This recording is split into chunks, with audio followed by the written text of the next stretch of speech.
He got some cold from the day before yesterday, and his voice is choked. So on behalf of Swami Jnanamritananda Maharaj, Dr. Shivesh Shankar Shah है, वो justice Pinaki बाबू का दामाद है. So he is a famous cardiologist in Kolkata. He is associated with a famous hospital called Archika College, Kolkata, and is MDM. Oh, he is a DM, doctorate in medicine. Oh, DM, cardiology. So I request him to read out the speech of Swami Jnanamritananda ji on behalf of him.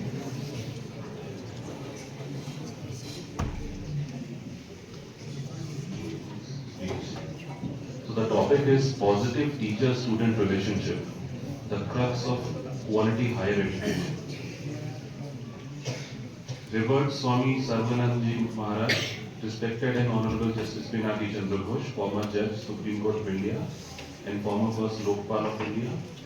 Respected Sri Mama Natunji, Honorable Minister, Home and ISDA, PHE and WS, Department of Indigenous Affairs, Government of Arunachal Pradesh.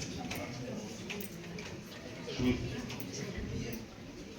respected DC Madam, Srimati Yashashwini, and respected village heads, respected monastics, dedicated members of teaching and non-teaching staffs, and my dear students. I offer my respectable pranam to Revered Swami Sarvanandaji Maharaj and Atidevanandaji Maharaj. My namaskars to respected speakers, the dignitaries in the audience, the staff, and my heartiest love and best wishes to each one of you. We have assembled here in connection with the inauguration of two staff quarters named Balaram Bhavan and Girish Bhavan, along with the inauguration of the extended and refurbished water treatment plant of the ashram. As I stand here, I am truly struck by the magnificent infrastructure that the Ramakrishna Mission has established here in London to see such a towering center of learning rise in such a short time and in such a remote, challenging location is a marvel. We owe this incredible achievement to the vision of Swami Sarvanandaji Maharaj and the tireless dedication of his monastic and lay teams. They have truly made impossible possible. One might ask, what makes this development in London so special? Can't anyone with enough resources build a school like this? In an era where educational institutions are mushrooming across India, what sets a Ramakrishna Mission school apart? The answer lies in its purpose, in our purpose. Today, we recognize that quality of higher education is the vital variable in transforming India from a developing nation into a developed one. Without a critical mass of skilled people, sustainable development is a dream. Yet, while institutions are many, many remains mediocre, unable to produce the quality individuals our nation requires.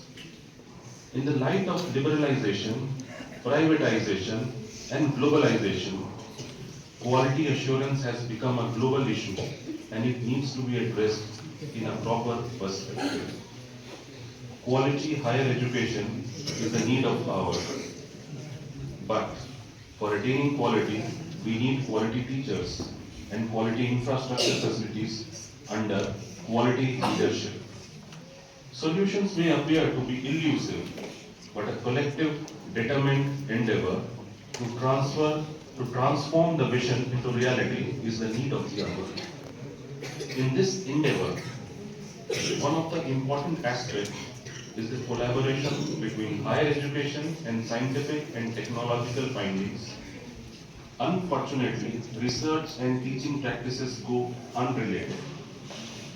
Swamiji, on the last day of his mortal life, while walking with Swami Premanandji Maharaj in Velur village, passed a prophetic comment.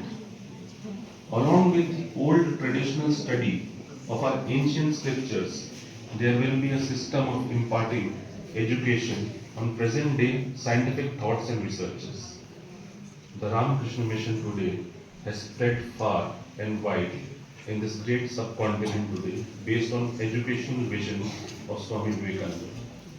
This is why our schools have high success rates in providing high quality students who go on to become real men and women of character. This new development in science and technology will demand much more from the teachers.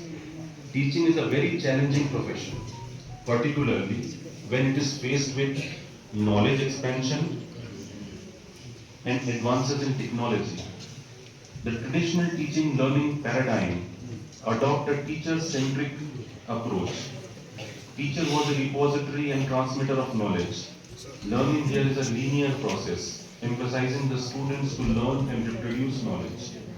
Teaching is relied on textbooks and worksheet practices. Here the students are passive recipients. 3 decades of researches have developed a new paradigm which is student-centered, whether it be distance or open learning, e-learning, distributed learning. It is the jargon that vary with different perspectives, but eventually all is aiming at student-centered learning, student-centered teaching. On this subject, we may pay attention to Maureen Tan, who in his book, Educational Technology and Society writes, from the constructivist perspective, the primary responsibility of the teacher is to create and maintain a collaborative, problem-solving environment where students are allowed to construct their own knowledge and the teachers act as a facilitator and guide. The infinite power latent in learners manifests as soon as it gets the opportunity and the right place and time. Whatever may be the form of learning, formal or non-formal, a learner needs to be benefited by the following guidance of the Upanishads. Shraddhopanishada tadev viryavartaram bhavatiti, meaning learning when greased with Shraddha, faith, becomes exponentially more powerful. Faith in teacher, faith in scripture, and above all, faith in oneself is essential. And I believe our students here had cultivated Shraddha enough to make their learning fruitful. Dear students, whatever path you choose, I urge you to be imbued with the values Swamiji held here. In brief, the graduates of this school must be men and women of character. They must have feeling for the poor and the underprivileged. Charged with the ideas and ideals of Swamiji, they are expected to contribute their best to the cause of New India, India of Swamiji's dream. Herein lies the differentiating factor of Ramakrishna Mission.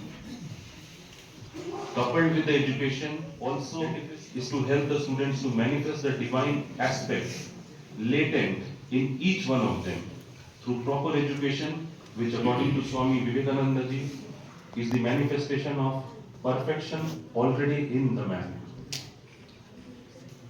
Before I conclude, I would like to quote the following from Swami Vivekananda ji.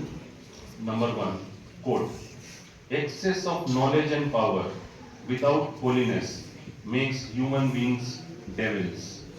Quote.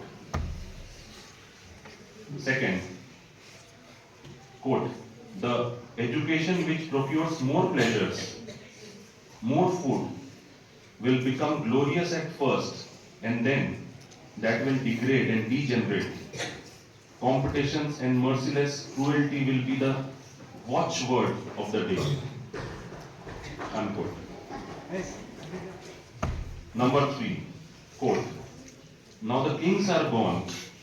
First, educate the nation. Create your legislative body, and then the law will be forthcoming. First, create the power, then sanction from the law will spring. Unquote. I once again congratulate the monastics, teachers and staff of this wonderful institution. It is well on its way to becoming a pivotal cultural center in this region. Dear students, I wish you all the best in life and pray to Swami Vivekananda ji that you may be charged with the same zeal and passion for our great country as he wanted us to have.